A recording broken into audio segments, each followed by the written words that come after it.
Hi there, Sagittarius. Welcome to your weekly tarot reading. So, I want to talk to you guys about your love life, and I'm going to do this in a more intuitive way, mainly because I feel like the cards are telling a story, not in the depiction of the meaning of the cards, but more like it's telling the story, the beginning and towards the end of a relationship.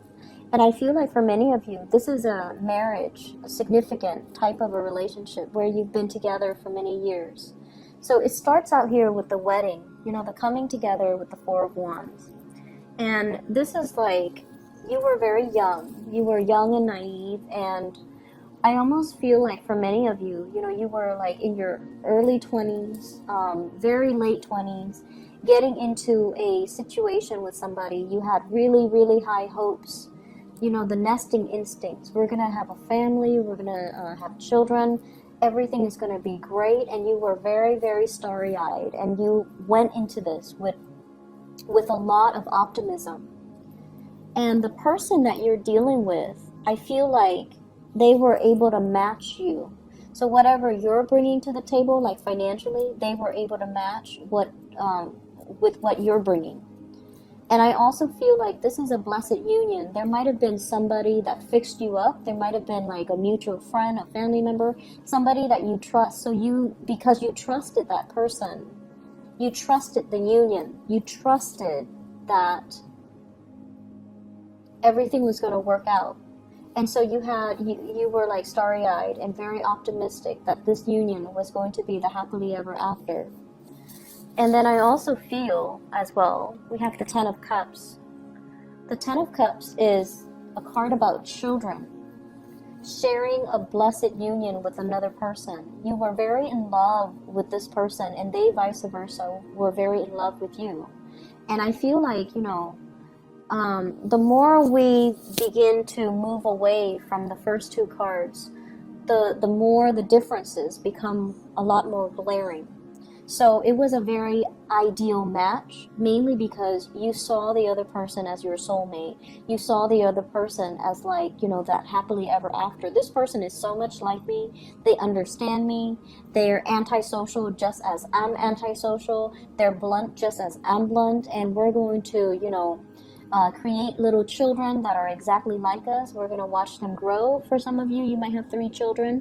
There are 3 flowers there, and you're watching it unfold. You're watching the miracle of life happen, and you're in it, together. And we move along, and we have the Lovers. This is major life decisions. Some of you might have moved very far away to be with your romantic partner. Others of you, your romantic partner, might have moved really far away from you. They were either deployed, they had a job elsewhere, they had, it was like life was calling, and we had to move together. I had to move to be with the other person. They have to move to be with me, or they had to move for a job. And so I feel like there was stability, but there was also turbulence. And I also feel like there was a third party as well interfering in the relationship that also led to a situation where it was very, very difficult for you to recover from it. So the relationship itself, there was a lot of joy. There was a lot of, it had a long history. So I feel like for many of you, you have been married to this person or have dated this person for a very, very long time. And you had overcome some major milestones with one another. So if you look at those masks, it's like one is happy and one is sad. So it's just like balancing out the good times and the bad times in this relationship. And balancing out, I feel like you had to, your role when your partner was not in the picture, you had to be the mom and the dad to the kids. And I feel like you did it with such grace, and you did it without complaining, and you did it with such dignity. And I also feel like if there were third parties interfering in the relationship, you never let it show. You might have been resentful inside, but no one knew about it. Not even your best friend, not even your family members, not even, you know, the people that you confided in. You suffered in silence. And I feel like you internalize a lot of that pain. You never had an outlet for it. You never saw a therapist. Your partner, I feel like, you know, it wasn't so much forgiveness. It was just putting on a mask, pretending everything is okay, and possibly not confronting the relationship partner because you might have been in denial about it, or you didn't want the confrontation to break up the family unit because you really loved this person. And so we escalate here from something that is, you know, it started out with a very, very good beginning. The Four of Wands, like the hope, the optimism, and the similarities between the two of you. Ten of Cups. These are like, you know, peas in a pod. And then it becomes like this, the Five of Wands, where there's a lot of resentment. There's a lot of like interrogation. Where did you go? Who were you with? How late did you stay out? And things like that. And so the differences are glaring, right? It's like a person arguing with a tree. They are different species. Whereas in your starry-eyed and optimistic stage, you thought the other person was exactly like you. And I feel like a lot of the times, you know, we get so wrapped up and we get so angry over failed relationships, was that if it's a significant relationship, it could be good or bad, but if it's significant, it taught us a lot about ourselves. And I feel like it taught you that, I feel like it kind of, you know, shook the foundation and made you a lot less naive.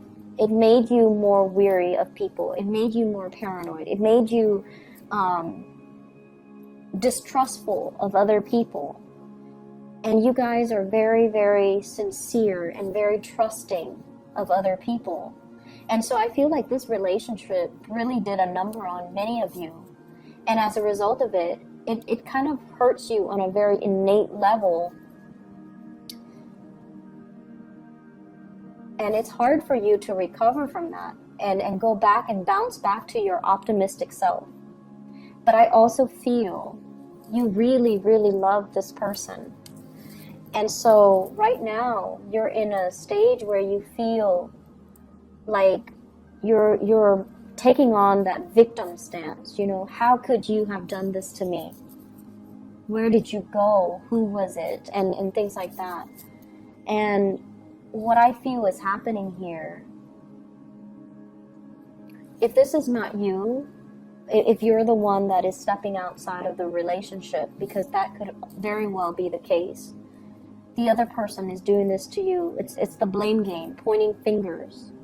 And the truth is, and honesty is the best policy, because you have somebody here that really loves you, and you have somebody that you really love. And over time, I feel like, you know, through the course of the relationship, people drift apart. It's natural. We are constantly evolving. We are constantly growing. I don't see the love diminishing, but I feel like somebody is playing the role of the mom and the dad in the relationship, playing the parent in the relationship, and the other person has really let themselves go.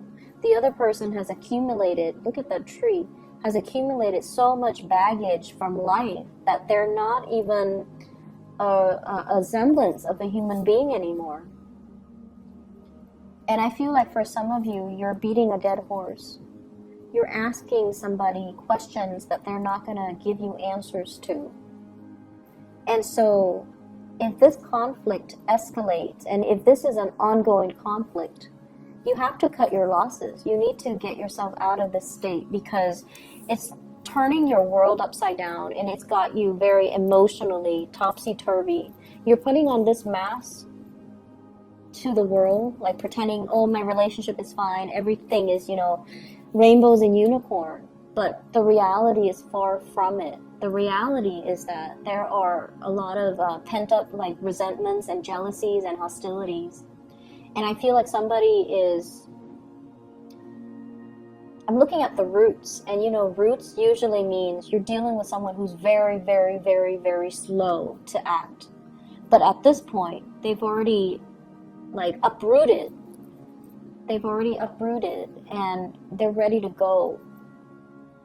And so the animosity might drive them to go. Okay? So I feel like the energy is very heavy. And I feel like if you're in this conflict-laden type of an environment, you have to cut your losses.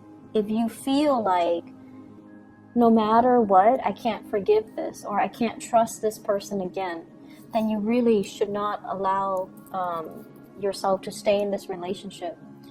The trust is gone. The trust has been breached. It's not going to come back together. On the flip side, for those of you who are single, I feel like you have gotten out of a very significant relationship. You're trying to find your center. You're trying to find your footing. And you are single and you're not planning to date. Dating is so far from your frame, like it's so far from your imagination right now. Like you can't even wrap your head around, I'm not ready to date, okay? And then for others, I feel like you might be interested in somebody who's already in a union. We have here the Ten of Cups as your partner. And the Ten of Cups means, you know, they're actually in another relationship. You might be the third party. You might be the Mr. or the mistress in this union. And so it's breeding a lot of jealousy and envy. And it's a situation where you are really attracted to the other person. They are attracted to you, but at the end of the day, they're coming home to their partner. They're coming home to their children. And you're the person that is, you know, out here waiting for the other person to come back. It's like biding your time, you know. When are they going to be single? And I feel like it's not the best situation to be in, okay? I'm sensing for people who are newly married, there are some issues, and I'm looking at this, 4 of Wands and 5 of Wands. It's an escalation. The next one is the 6 of Wands. And the 6 of Wands is a really good card. So we have an escalation. 4 of Wands, which is a happy marriage. And then we have the 5 of Wands, which is conflict. So this is just a natural cycle. Don't let it deter you. Don't let it discourage you. The next one, 6 of Wands, is a victory card. So I feel like somebody's going to step up and do exactly what you want. Okay? And I feel that sometimes it takes conflict for us to finally voice our opinions and to give the other person a piece of our mind. And then once we give them a piece of our mind, it'll kind of spark some fire under them and get them to get moving. So I feel like you might be dealing with somebody who's very slow to act, and then conflict is the best way to get them to respond and to do something. Other areas of your life, what I'm feeling, first of all, from this spread here is the responsibilities of child rearing. It's overwhelming, okay? Maintaining the household, cooking, taking care of the kids, busing the kids from childcare to soccer practice, to school, to babysitter, to the movies, and then taking the kids and all of their friends, you know, to sleepover, to monitor, to go to school dances, like all the responsibilities of child rearing is becoming a lot more overwhelming. I'm also seeing as well the partner. So, you know, whenever we have kids, and I can't, you know, I've heard it from other people, but I can't really attest to it. I don't have children. But I feel like somebody feels neglected because now all the attention is on the children. So the relationship is between the mom and the child and the dad and the child, rather than between the mom and the dad as a married couple. So I feel like that can also interfere with the relationship here as well. But I feel like a lot of responsibilities, work and home, and trying to balance everything else. And I feel like, you know, you guys have an abundance of energy. You and the Scorpio people, I don't know where you get it from, but you guys have an abundance of energy. You get things done, and you do it with such grace that a lot of the times I feel like you can put up with a lot and not complain, and so can the Scorpios. They put up with a lot and they never ever ever complain. And you do it with such grace that, you know, people don't think, well, they look at you do it and they think it's easy. And so I feel almost like that's where all of your time is being consumed, okay? Taking care of the family, taking care of the family unit, taking care of other people. Some of you might be called upon to take care of a family member, elderly parents, a younger child, taking care of them in a very nurturing way, possibly, you know, doing errands for them, driving the kids to soccer practice, taking care of their emotional health is what I'm seeing. And I feel as if this is a week where you start to feel the weight of all the responsibilities, and you need some time to decompress and relax and to really take care of yourself. So don't neglect self-care in the process of giving so much of yourself away to other people. This is a really beautiful card. It denotes, you know, possibly new children in the picture, nieces, nephews, even your own children. And I also feel like, you know, it takes two to make a baby, right? So both parties need to be on board when it comes to the responsibilities. It's not fair for one person, you in particular, to do it all on your own. So I'm feeling here that, you know, you have some beautiful new starts that are coming into the picture. And I feel like the responsibilities of it is just a little bit overwhelming. You're going to get used to it. You're going to do it with grace, with style. But I feel like right now, you feel like you're living this provisional life. Like, I'm just going to do this for now until it's done. And then that's when I can, you know, live my life. So it seems like this week is very temporary, even in your love sector. It's almost like, okay, I just got out of a relationship. I'm just going to be single for now. When I'm ready, that's when I'll date. So you're prolonging that provisional life. And I hope you're aware of that, so that you can, you know, stop denying yourself of your own time. Me time. I need me time because I've been working so hard. Or, you know, I need to start dating again because my last relationship was years ago, and I used that as an excuse to not get out there. So I feel like you're prolonging something, and you need to put an end to the procrastination, okay? I'm going to leave it at that, Sagittarius. I hope it is helpful for you guys. I wish you all the best, okay? And let me see if there is anything else coming in here. Let me see about your... I actually need to do this because the love situation is a little bit confusing. What is Sagittarius's advice for love for this week?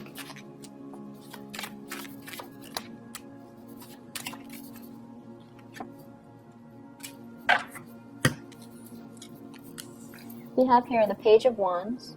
This is news messages that's going to be coming in.